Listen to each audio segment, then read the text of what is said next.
Hey everyone, welcome back to On Purpose, the #1 health podcast in the world. Thanks to each and every single one of you that come back every week to listen, learn, and grow. Now you know that I'm on a mission to serve you and help you build incredible lives 360 degrees. And one of those things is to focus on areas where I can bring in experts who have incredible insight, research, and years of experience so that I can share that with you. And this person is someone who I've followed for a long time. He's someone that I've wanted to have on the show for a long time. I feel extremely honored and grateful to introduce our guest today, who is none other than Dave Ramsey, an 8-time #1 national best-selling author, personal finance expert, and host of The Ramsey Show, heard by more than 23 million listeners each week. If you have not subscribed already, make sure you do. He's appeared on Good Morning America, CBS Mornings, Today Show, Fox News, CNN, Fox Business, and many more. Since 1992, Dave has helped people regain control of their money, build wealth, and enhance their lives. He also serves as the CEO for the company Ramsey Solutions. Welcome to the show, Dave Ramsey, and today we're talking about his new book, Baby Steps Millionaires, which I highly recommend you go and grab a copy of. We'll have the link to order it in the caption and in the comments. Dave, welcome to the show. Wow, I'm on the Shetty show. This is awesome, man. You're a big deal. Thank you for having me. It's the other way around for me. To me, you're the big deal. And so I feel really grateful that you said yes. And, you know, for me, supporting my community, having great financial health is a really important part of my mission, and who better to go to than you? So, you know, I'm really grateful that I get to connect my community with you. I'm sure many of them are already listeners anyway. But Dave, you know, let's start learning a bit more about you and your journey. I want to hear about when Dave wasn't the financial expert that he is. Like, what were your mindsets? What was your relationship like with money when it wasn't where it is today? I grew up in a household of entrepreneurs, and so they taught us that you can do it. That all you got to do is leave the cave, kill something, and drag it home. I mean, that you can go out there and make something in this world, and that the free enterprise system is not broken. And it's tough, it's hard, but you can do it. And so I believed that, and I still believe it. And I went and got my real estate license when I turned 18, and when I graduated from college, I started buying and selling real estate, and starting from nothing, I got rich. At least by a kid from Antioch, Tennessee standards. I ended up with about $4 million worth of real estate and a little over a $2 million a little over $1 million net worth. I was making a couple of $100,000 a year. Now that's 1982. $20,000 a month from the neighborhood I grew up in. That's called rich. And so we were having a blast. But I borrowed too much money, and the short version of the story is the bank got sold to another bank. They called our notes. We were doing flip this house before Chip and Joanna were born. And so, you know, the bank called our notes, and we spent the next 2.5 years of our life losing everything we owned. We were sued and foreclosed on, and with a brand new baby and a marriage hanging on by a thread, we had the opportunity to start over after bankruptcy. And it was brutal. It was brutal. It was gut-wrenching. It was life-defining. And it was, at the time, the worst thing that had ever happened to me at all, the worst trauma.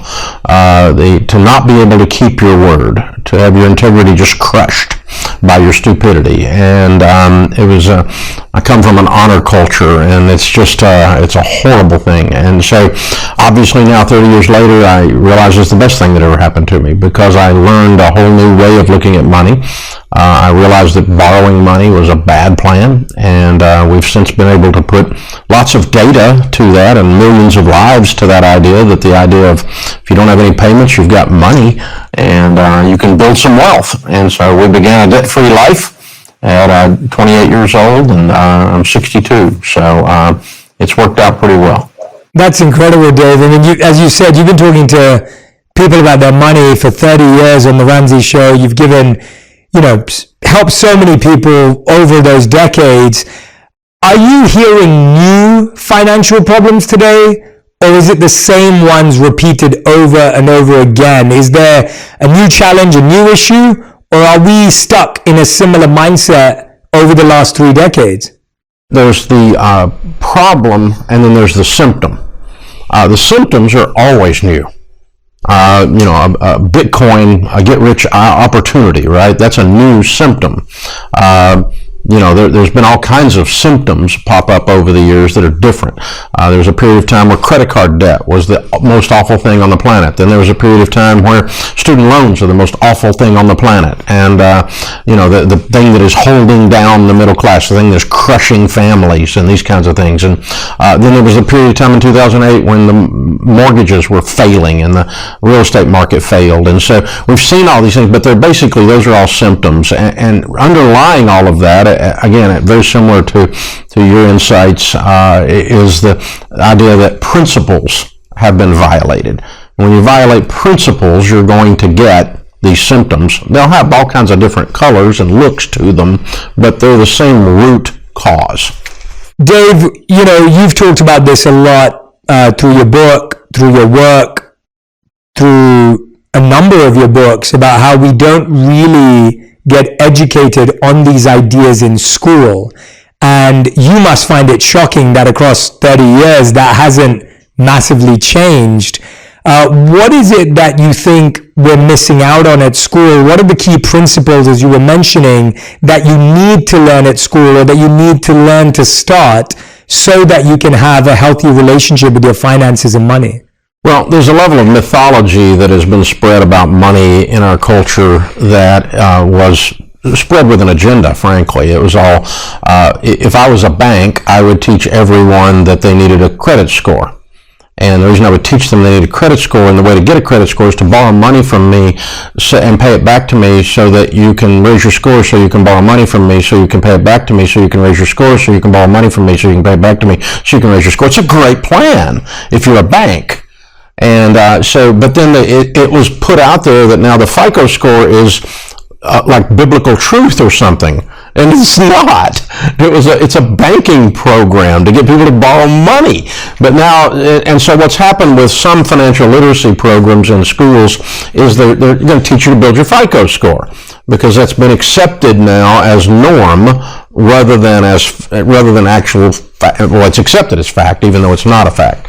And so what we've done is what we have. Our antidote would be to say, okay, we're going to teach people to live on a budget and how to do a budget. We're going to teach them to live on less than they make, a concept Congress can't grasp. We're going to teach them to be generous, outlandishly generous, and we're going to teach them to save and invest in the power of compound interest. And these things are agnostic to the banking community. And so we don't have to infiltrate the lending community and the people, the pieces of the financial industry that have an agenda into this curriculum. But basically, a lot of teachers have been indoctrinated by the culture that this is the way you have to live. You're always going to have a car payment. You have to have a credit card. You can't be a student without a student loan. And then they bring that into the classroom because they personally have been taught this. But when you back it out and say, well, the teaching is with an agenda, then you have to stop and go, there's a villain in this story. And so instead we need to be teaching the basic premise of common sense. And the good news is we've actually gotten our high school curriculum in about 48% of the high schools in America so far. So we're waking up a few people here and there. We're causing a bit of a ruckus, but certainly the banks and those kinds of folks are not happy about that, because we're teaching people not to borrow money. I actually had that experience. So I grew up in a house where my parents never wanted us to be in debt. So I didn't even know what a credit card was, quite frankly, growing up. And we only ever used debit cards. And so when I moved to the United States from London and I went to buy a car, they wouldn't give it to me because I didn't have a credit score. Now, I had enough money to buy that car maybe 10, 20 times if I wanted to, but they wouldn't let me because I didn't have the credit score. And so I had to get into this habit of building up that credit score in the same way. And that was massively different for me because I'd just never been in that mindset. So when you say that, it resonates with me very strongly, because I just couldn't imagine ever feeling like I owed people, or that I was buying things with money that wasn't mine, because of the way I'd been raised around it. I mean, what's the craziest financial situation that you've ever heard on the show? Like, what's something that really blows your mind and you go, even this is crazy for Dave Ramsey? The line that we always use that's true is, I haven't borrowed money in 30 years, so I don't have a credit score. Mine's undeterminable or zero. And so the joke is, and it's it's the truth. If I go down to a local apartment complex and there's a sweet little 26-year-old apartment manager that is corporate has told her what to do, and they require a FICO score to rent, I can't rent an apartment there. Now, I'm a multimillionaire. I can write a check and buy the complex, but I can't rent an apartment there. Now, that's just asinine. That's just ridiculous. And so that illustrates the absurdity of this. As far as the crazy stuff on the show, oh my goodness. I mean, we do 3 hours a day for 30 years now. I mean, we've had crazy on parade at times. And the thing I have to try to do is laugh, because I've done so many stupid things. I've got a PhD in DUMB. So when somebody calls us something stupid, we just laugh together. I mean, I'm not shaming them, but oh my gosh. I mean, people with I had a guy with $1 million in credit card debt one time. How do you do that? I mean, that was like a full-time job to pull that off. And we've had lots of people with hundreds of thousands of dollars of student loan debt.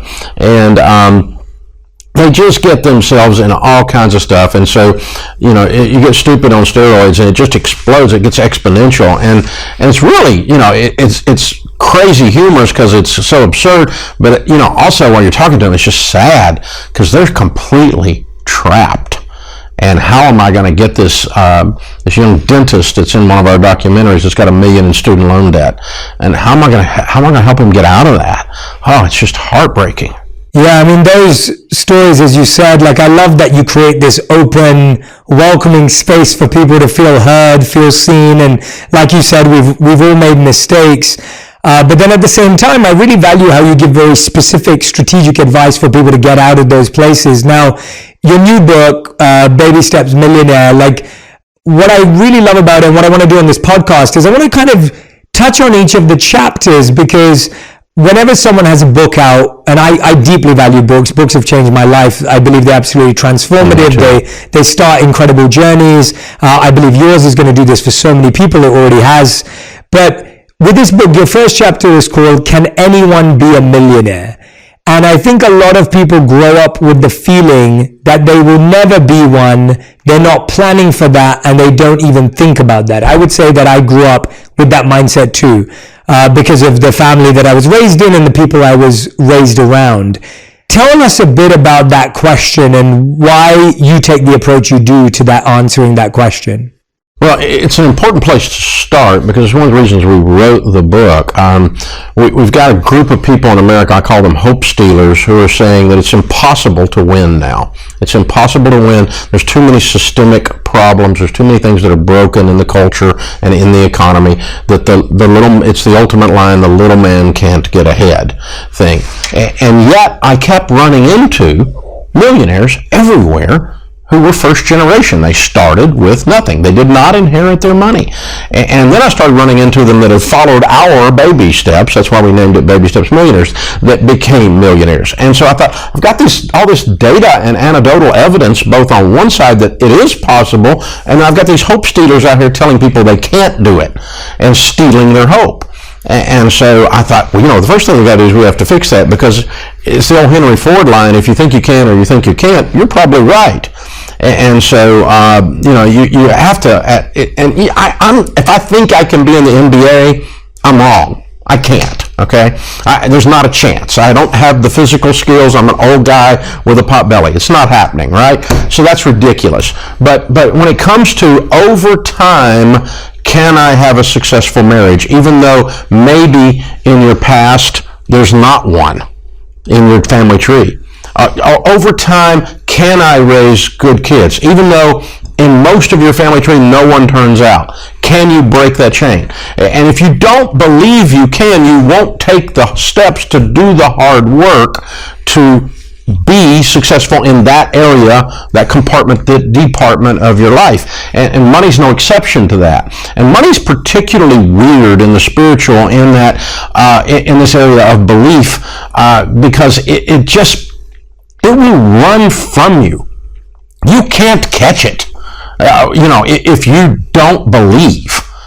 because you won't do the sacrificial things. You won't live like no one else so that later you can live and give like no one else. There's no reason a farmer would ever go out and toil in the sun and plow the field and get the stumps out and the rocks out and then put corn in the ground if he didn't think corn was going to come up after he did that. That would be absurd. Only a crazy person would do something that they don't think is going to turn out. And so you have to believe first. And so what we try to do is we try to bring in emotional behavior, data of other people, and math, and any kind of a lens I can get you to look through to make you believe that you can do it. I know you can do it, but I've got to convince you you can do it before we can move into the tactical steps. Yeah, and what are some of those, what would you say are the mindsets or the traps that keep people broke, where you are having to convince people that they can? What are those things that keep us in that mindset? I think we become, number one, who we hang around with. There's no question about that. So you have to be careful. And I'm not talking about being snobbish to someone. I'm nice to anybody. I'll talk to anybody about anything. I'm happy. But I'm talking about your crew, the people that are your inner circle. Who do you hang with? Your income is going to approximate theirs over time. Your physical condition, if they're all overweight, you're going to be overweight. If they take care of their bodies, you're going to take care of your body. If they have good marriages, you're going to have good marriage. You're going to become who you hang around with. You're going to have an accent like they do, and you're going to read the books that they read. And so, number one, you need to get yourself in a community of people who are achievers, who believe it can be done, who understand it's tough, and I'll encourage you when you're having a hard one. I mean, some of us have had a hard couple of years here. A lot of us have, And so you got to have guys and gals in your corner that say, go, champ, you got this. You can do it. I got your back, man. And so that's so much different than growing up in a neighborhood where my parents were saying, you can do this, but a lot of the kids I ran around with, their parents were saying, well, the little man can't get ahead.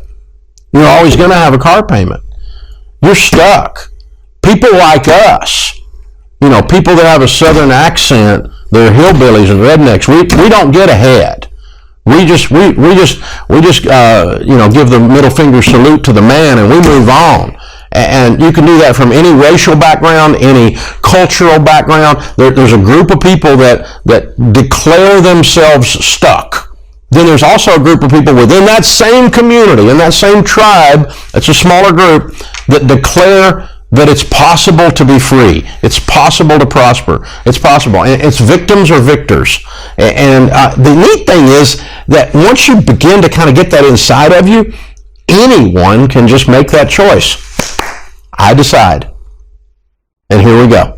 Yeah, I think you're spot on. I think you're absolutely right. And, I know what that feels like because that's the culture I grew up in. I grew up around that culture that didn't believe and that often saw money as evil, or we always believed that people who had money must have done something sketchy to get it, or they weren't really living a life of integrity. And so that was the mindset that was built up for a long, long time that had to be massively unlearned and unraveled. And I wish I had you at that time. I didn't.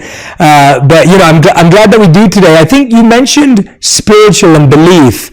And what I really appreciated about the book is that the book is filled with knowledge about how to handle your finances, but at the same time, it has Bible verses that can enlighten the readers too. And I wanted to ask you that, why did you think it was important to talk about the Bible and, the Word of God, as well as talking about finances? Like, what was the reasoning behind that? I was fascinated by that. Yeah, that's always sometimes it's off-putting for some folks, obviously. And so I try not to be over the top. It's not a Christian manual on finance, but the books of wisdom in particular, the Proverbs, it can be applied regardless of your faith. Regardless of your background or your belief system. Wisdom's wisdom. If Ben Franklin said something, it's okay. You can kind of look at that and think that's possible, right? And he's not in the Bible, but I mean, you see what I'm saying. So, but what we've discovered about personal finance, and I discovered this years and years ago the hard way, when I was doing counseling and coaching with people, when I very first started, I would go in and fix all of their budget and negotiate with their creditors a set of payments that would fit within their income. And they were about to file bankruptcy, but we stopped their foreclosure. We got them on a plan with their bank, and we were right on the edge. We pulled them back from the edge and said, okay, now work this plan. And then I would see them 6 weeks later, and I'd say, how's the plan going? We filed bankruptcy. What? I did 90 hours of work to get that to where it would do. What do you mean you filed bankruptcy? And I started realizing it wasn't math. Math wasn't the problem. The problem with my money is the guy I shave with. If I can get that guy to behave, he can be skinny and rich. Oh my gosh, he's a problem.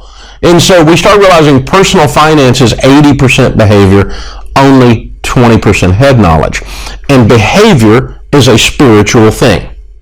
I'm an evangelical Christian, so for me, I immediately gravitate to the Bible as a spiritual instruction, and there's 2,500 scriptures dealing with money. So whether you're a Christian or not doesn't matter to me. The reason I'm bringing that up is it's an indication of this is a set of behaviors and a set of views, a set of beliefs, a spiritual walk that influences your behavior, and your behavior creates your outcome. Everybody's trying to fix their finances with a math formula, and if you were doing math, you wouldn't be in credit card debt. Yeah, well said, and I'm so happy that you do that as well. I know, from my work, the traditions I studied, spiritual traditions, are such big inspirations to me, and I find so much validity and timelessness in how they apply to today's modern day challenges. Dave, the chapter 2 and chapter 3 talk about what a baby steps millionaire is and how to become one. Can you define to us the difference between a millionaire and a baby steps millionaire? Because I think this is something that a lot of people struggle with. Well, first, it's good to just say the definition of a millionaire is not a Dave Ramsey definition. This is an accounting definition. Personal finance has been taught for decades before I was born. It's a math formula. It's a very simple formula. Assets minus liabilities equals net worth. What you own minus what you owe equals your net worth. When your net worth is $1 million or greater, when what you own minus what you owe is $1 million or greater, you're a millionaire. Well, I don't feel like a millionaire. It's not a feeling. I don't believe anybody ought to be a millionaire. It's not a moral construct. I don't think that's enough. It might not be, but it's still a million. It's still what's there. This is a math formula. And when you reach that, the way you're a billionaire, 1,000 million, is if your assets minus your liabilities. It's not your income. You can make $1 million a year and not be a millionaire. You can make $30,000 a year and be a millionaire. So it's a net worth balance sheet transaction. It's an accounting function. It's not up for negotiation. Now, we can discuss all kinds of things about what a million is and whether it's enough and the moral construct around it. Those kinds of that's a fair discussion to have. But first, you got to admit and just say that is a millionaire. I don't care. You are a millionaire. I talked to a guy today on my show. He just paid off his house and it's worth $900,000, and it's gone way up in value. He's out of Denver and the market shot way up. And he goes, I don't feel like a millionaire, because he got several $100,000 in his 401k. So he's got a net worth of $1 million. I said, it's not a feeling. He goes, I don't feel like I earned it. It doesn't matter. I don't care where you got it. It's still $1 million. You got to really get back to that. So once we do that, then we say, all right, now then where do millionaires come from? And several years ago, we did the largest study of millionaires ever done in North America. My friend Tom Stanley, who's passed away now, did a book in 1992 called The Millionaire Next Door. And he studied millionaires in 1992, many years ago. And his sample size in the research was 750 millionaires. And the people who did not like the conclusions of his study used the sample size to criticize and say it wasn't valid. Now, those of us that know statistics know that's a valid sample size. It fits the numbers. But so we decided as a PR part of the study to do 7,500 millionaires, 10 times what was necessary to be statistically significant. 750 is statistically significant. And then we just went overboard and ended up doing 10,167 before we were done. So we've done the largest study, and here's what we found. 79% of America's millionaires, airtight research, data, not a feeling, not a political agenda, not your broke brother-in-law's opinion at Thanksgiving, not how he feels about rich people. None of this. Data. 79% inherited precisely 0. Wow. 8 out of 10. 5% more inherited a small amount like $1,500 or $5,000, mathematically could not have possibly made them a millionaire. Another 5% inherited substantial money like $100,000, $200,000 after they were already millionaires. So 5 and 79, we're at 89%. 9 out of 10 of America's millionaires did not become millionaires because of an inheritance. Wow. That's huge. So that's a millionaire. And I'm running into these guys everywhere in 30 years of doing this. And it's screaming at me, this is possible. And they're not rocket scientists. They're not rock stars. They're not 1% of the millionaires in America, you would know their name, meaning that they're on TV or they're a rock star or they're an NBA or MLB or something. You know, they're in that. But 1%, 99% wow. are a teacher and a policeman. You know, number one category, our number one career was engineer. So then we started hearing from people. I've been teaching this stuff for 30 years, getting people out of debt, getting them on a budget so that they can invest in their 401k, so they can pay off their house. And they were following our baby steps in becoming millionaires. So we had first generation millionaires, everyday millionaires we called them. And then we had millionaires that had become millionaires following our process. And that process is called the baby steps. So it's a nuanced subset of what a millionaire is. Too much talk, but that's the deal. Not too much talk at all. That was brilliant. I'm so glad you went there. Not too much talk at all. I think, you know, that's fascinating. First of all, the fact that you did this study. Second of all, I think when you hear that, everyone's just surprised because you just assume that everyone who's a millionaire is either a tech founder or a celebrity or a musician. And, you know, I think we have perceptions, as you rightly said earlier, around wealth. What are some of those key steps? If someone's in their 20s right now or in their 30s and they're like, I want to be a baby steps millionaire. I don't want to walk through the 7 steps because I know they're beautifully laid out in the book. What are some of the first things that they need to start thinking about, Dave? Let's go back to it and say out loud, the tech person or whatever, the stuff we're teaching will not make you a billionaire. It won't do it. Mathematically, it won't. These were millionaires, $1 to $10 million worth of net worth. Okay? And so that's a lot of money, but it's not a billion. These people don't have private jets. They don't have 6 houses. They don't have a Lamborghini. Those are billionaires that have that. And a lot of those are people that are household names, the Gates or the Buffetts or the whatever, that kind of thing. But that's a different world. In this world, the way to get the first 1 to 10 million ends up being 80% of them, or about 83% of them, had 2 things that showed up almost every time. Number 1, they funded their 401k in good mutual funds and their Roth IRAs in good mutual funds over an extended period of time, 12 to 17 years.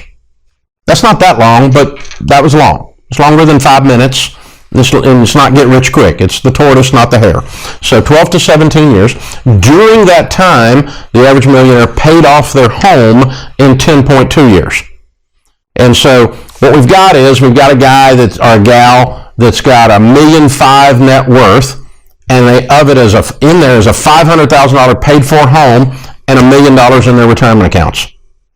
And that's almost all. It was those 2 things, you know, the power of compound interest, building up your mutual funds, winning in your 401k, and just steady, never stopping, never panicking when the market's down, just steady. Just keep doing it. It's boring. It's not sexy at all. You're not going to be on the cover of Fast Company magazine. You know, paying off your mortgage. Nobody knows you did it. It's just kind of, but here you're sitting with a paid-for house and $1 million. I think you're going to be okay. So that's what most of them did. A few of them were farm millionaires, large enough to mention here, meaning that they not inherited, but they were a farmer that bought land, and then they bought more land, and then they bought more land, and that land in and of itself became worth over $1 million. That wasn't that unusual. We saw several of those as well. But what we discovered was process people are the ones that did this, whether they were baby steps millionaires or just millionaires. And so the number one career was engineer. Number two was accountant. Number three was teacher. Number four was an executive, and number five was a lawyer. MDs didn't even make the top five. Medical doctors made number 6. And if you count even MDs, if you count every one of those, okay, engineer, accountant, teacher, executive, and lawyer, every one of those are systems people. They believe in a set of principles, and when you follow those principles, you get a result. As you sow, so shall you reap. If you plant corn, don't be shocked corn comes up. In every one of those, it's a cause and effect world that they live in. They believe in systems. They believe in processes. Figure out the system, work the system. You build a bridge this way, it stays up. You do a lesson plan this way, the student learns. Every one of, you follow a set of decorum and laws and processes in court, or the judge puts you in jail for contempt. You have to. And so all of these are process people. So it turns out it's a process. You spoke about something really brilliant. It's not sexy. It's not quick. And it's not what it looks like on Instagram, on social media, in the pictures. I feel like half the battle is building that discipline muscle, that habit, that pattern of consistent focus. What is taking us away from that? How do we build that muscle? Because it sounds like to me that that's what's blocking us. We want it to be sexy. We want it to be fast. We want it to look a certain way. And you're like, wait, it doesn't look like that at all. I think it's disturbing. The wonderful things about social media are obvious. The wonderful things about the internet are obvious. We're able to do this interview this way. It's obvious that it's a fabulous convenience and everything. The downside is that we're creating generations now, even up into my old generation, of people who have the attention span of a gnat. I mean, they can't stick with anything. And in order to do something of greatness, it requires a steady application over a period of time. The old days of a craftsman going through years of apprenticeship in order to be world class at something. Now we want to just snap our fingers and instantaneously be able to do this, because we carry this magic wand around in our hand that if we push a button, stuff shows up on our porch. I mean, it's magic. And anything we want, you can get anything you want on this thing very, very quickly. You can't even have a good argument, because you can get the answer to the problem at there. And we used to sit around and have fights at dinner and our family and argue about whether somebody was right or not. Now somebody goes and looks on the internet and finds the answer, and well, George is just wrong, Henry's right, and it's just, so this attention span thing is a problem. And really what that is underneath, without shaming someone or trying to shame a whole generation, I'm not doing that, because there's people within each generation that don't do this or that break free from it, it's emotional maturity. The ability to delay pleasure is a sign of maturity. That's what grown-ups do. Children do what feels good. YOLO. You only live once. Quick. Instead of like, I'm going to sacrifice to get a greater outcome. I'm going to live like no one else so that later I can live and give like no one else. I've got to have the moment at this moment. That is a childish expression of any area of your life. It will destroy your marriage. It will raise horrible children.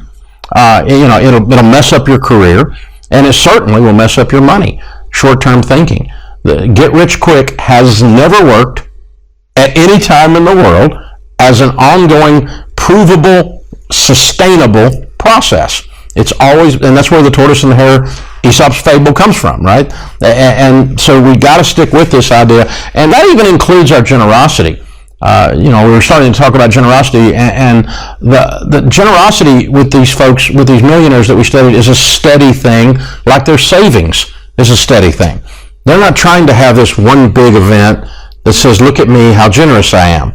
Instead, they're fairly quiet about it, almost absurdly quiet and anonymous about it, and they steadily give in to something that they believe in.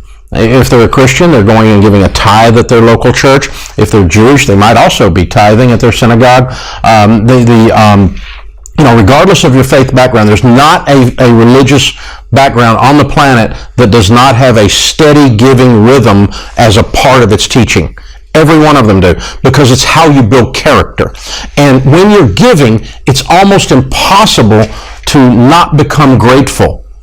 And as you become grateful, the next thing that happens is you become more and more content. And the more content you are in a totally discontented culture, the great advantage you have to build wealth. Dave, that is such a fantastic answer. I love how we're talking about money, but we're talking about emotional maturity. We're talking about, character and developing patience and developing discipline. And you told us earlier how you initially came to wealth the first time around, or what was considered rich where you were from the first time around. How emotionally and mentally prepared do we have to be to even be wealthy? Because we talked about the discipline and the postponing of pleasure before we get there. But then even when you get there, to stay there requires a different level of mental and emotional maturity. Talk to us a bit about that, because I think that's often undervalued. It's a different level of nobility. Not in an aristocracy sense or a looking down on the little people sense. That's not what I'm saying at all.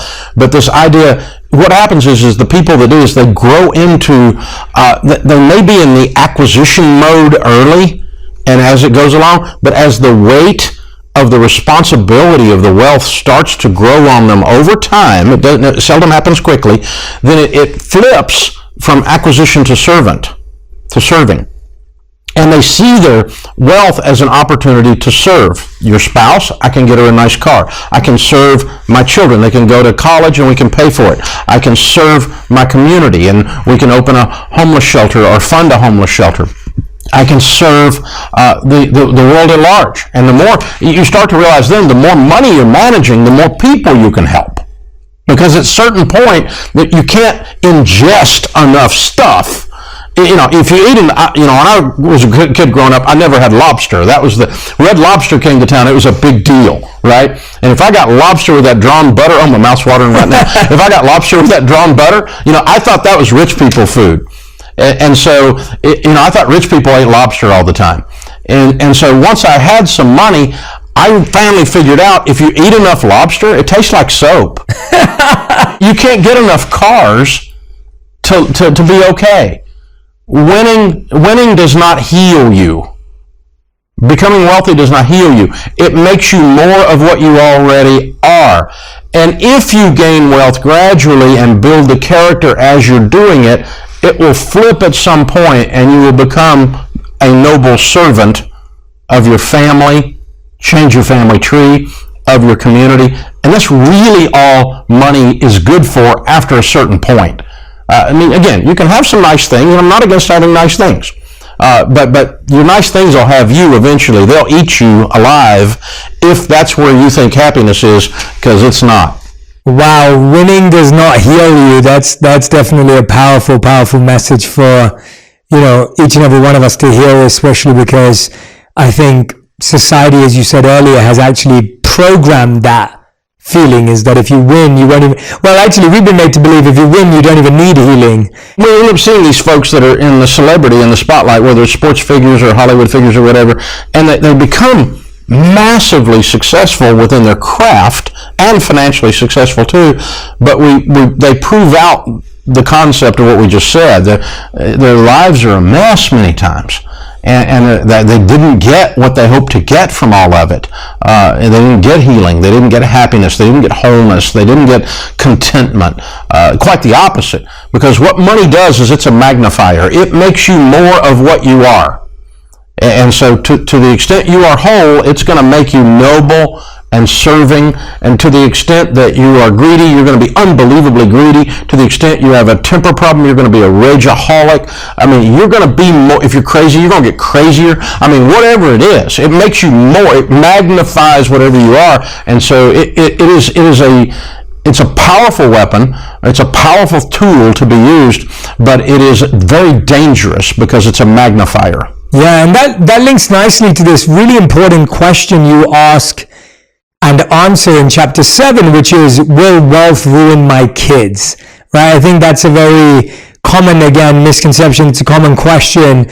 And you talk about how sometimes parents actually wait too long to talk to kids about money because we kind of things like, oh, they're not going to understand it. They're not going to get it. They're not old enough yet. Talk to us a bit about why we have that fear that wealth will ruin our kids, and how early can you start? And I know in the book you talk about the 5 behaviors to raise money smart kids, but maybe if you can just touch on 1 or 2 of them that you really feel is the right time to start and where to start. Well, if we go back to our earlier discussion and understand that handling money is 80% behavior, it's not different. And so in the sense that we have to teach our children to behave. We have to teach them to have discipline, self-discipline. They don't have self-control. They're going to be a horrible spouse. They're going to be a horrible parent to my grandkid.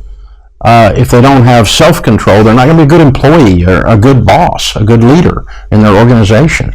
And so they have to learn behaviors at home.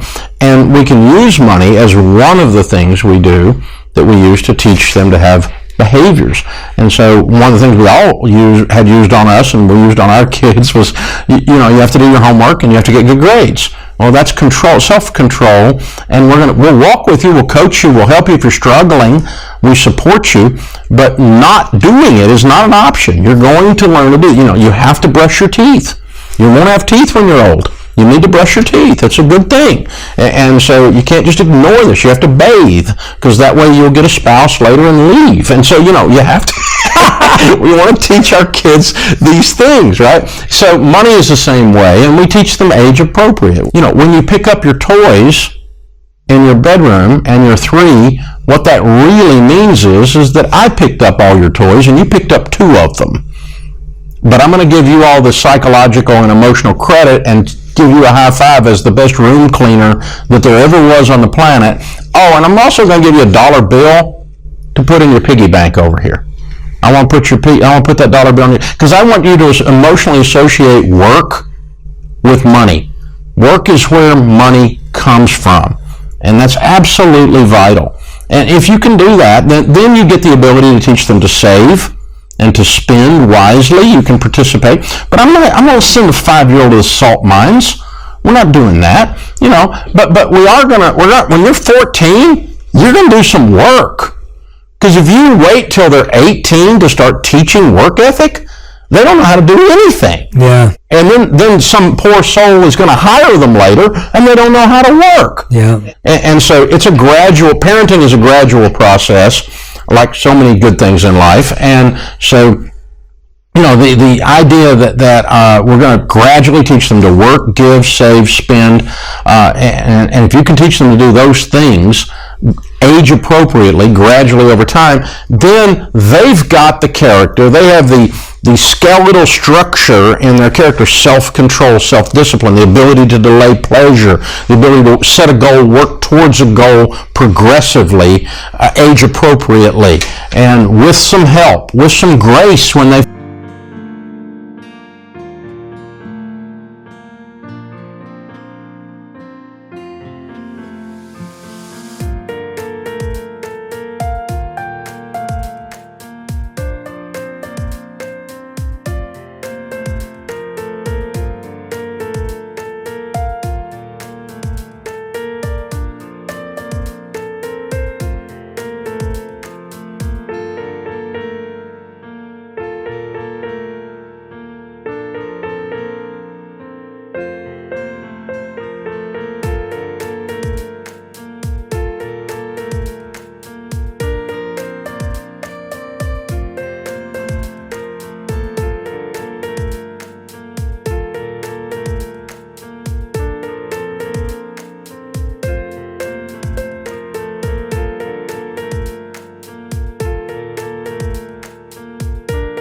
fall down with some love, but not helicoptering in and saving them. Let them feel the pain of the struggle. It's good, because that's where it all comes from, man. You get a callus that way, and so then they're ready to manage money.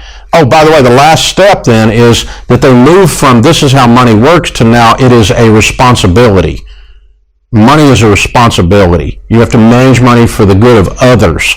You get to participate in some good things by managing it, but you're managing it for the good of your family, your kids, your grandkids. You're changing your family tree, and that's what I did, and that's why there's some for you in this inheritance, and a good man leaves an inheritance to his children's children. Proverbs. And so we're going to do that, but you don't get that if it's going to harm you. And it would harm you if you don't have the skeletal structure, the muscle tissue in this area to carry it. And so when you leave kids that were, quote, in the old days we used to say so-and-so was a spoiled kid. If you have a spoiled kid and you leave them a bunch of money, well, they're a reality show star later. That's their only skill. And so they can't do anything. And it's sad. They're sad humans, and they struggle. And then they fall down all over the place, and everybody's watching them do it. And they do it with big numbers around them. It's awful.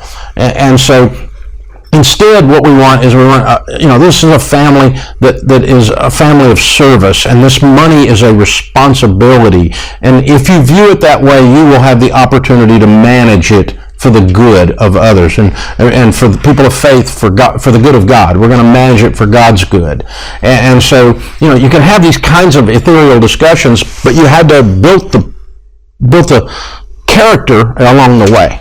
Yeah, what a fantastic and phenomenal answer, Dave, because I did an activity recently where I sat down and I wrote down all the jobs I've had in my whole life.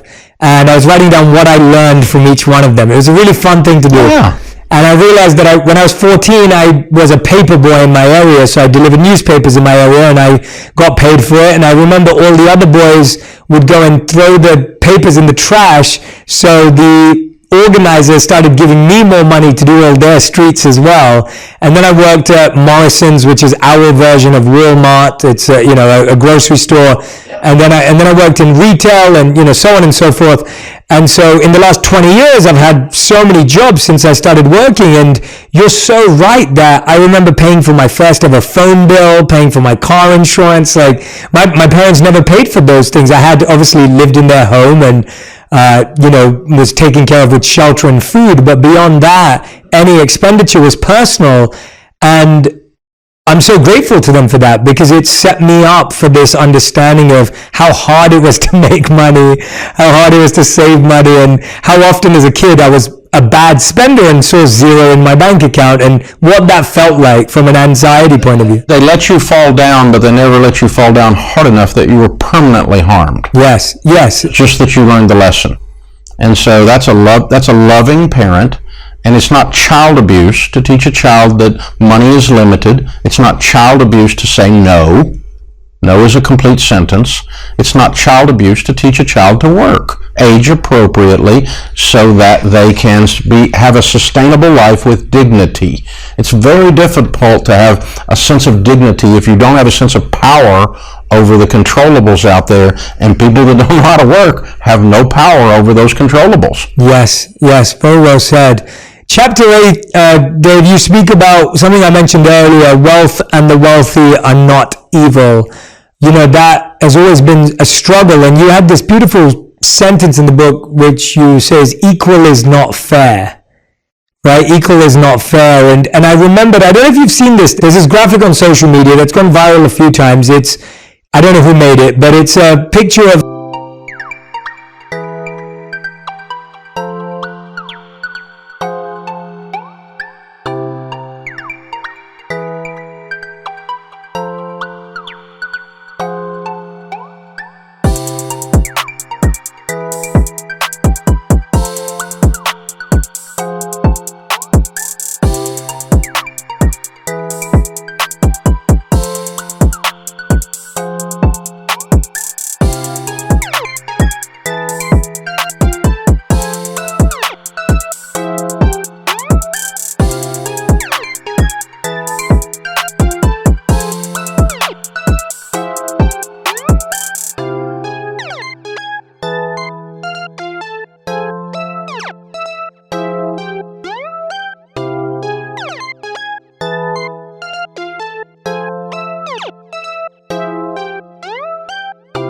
like three people, one's shorter, one's a bit taller, and then there's a really tall person, and they're all standing on an equal sized block to watch some sports.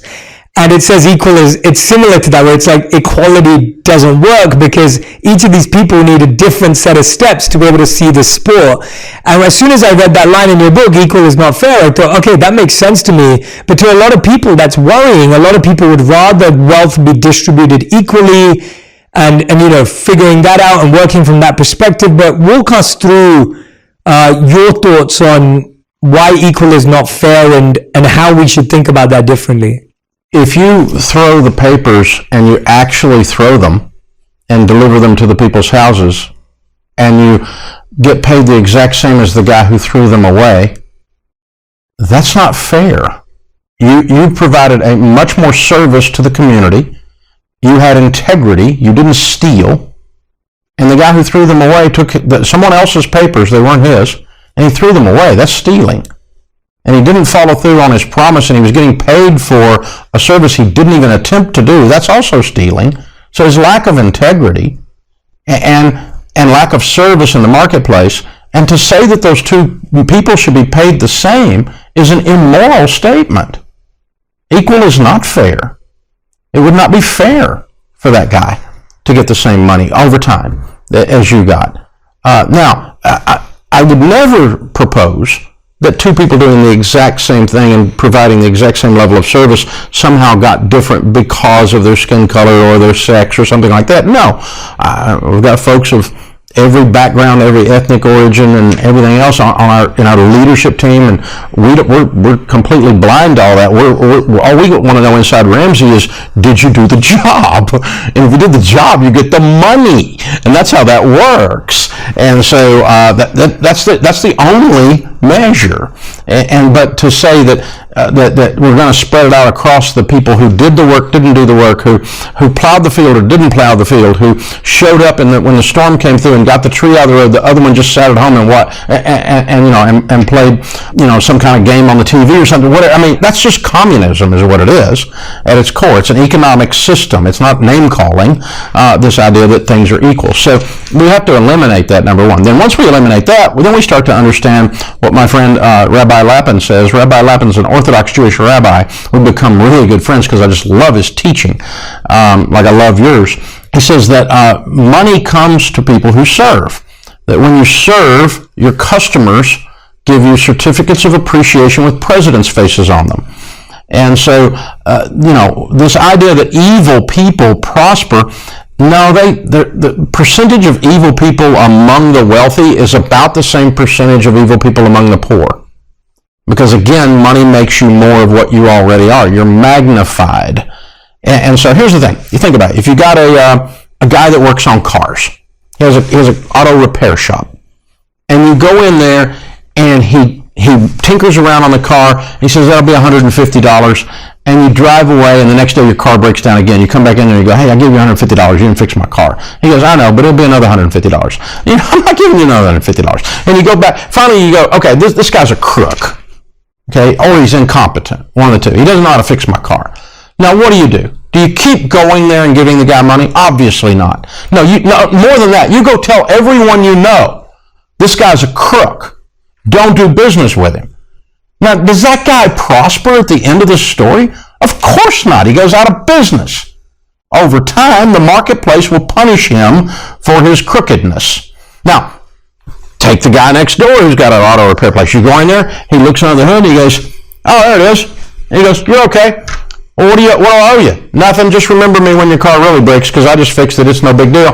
And you drive away going, I found a guy who fixed my car for free, and he actually is honest. This is a unicorn. I'm going to tell everyone about this guy. And then this guy, we visit this guy now 20 years later. He's got a franchise operation. He's got this color of store fixing cars in 56 cities across America. He's worth $8 million, and now he's evil. What? Yeah. That's absurd. The line of thinking here, the critical thinking skills that get you to that are non-existent. It's impossible to be a crook and prosper in a free marketplace long term. Or to use crookedness as a method of wealth building, because it actually works against you.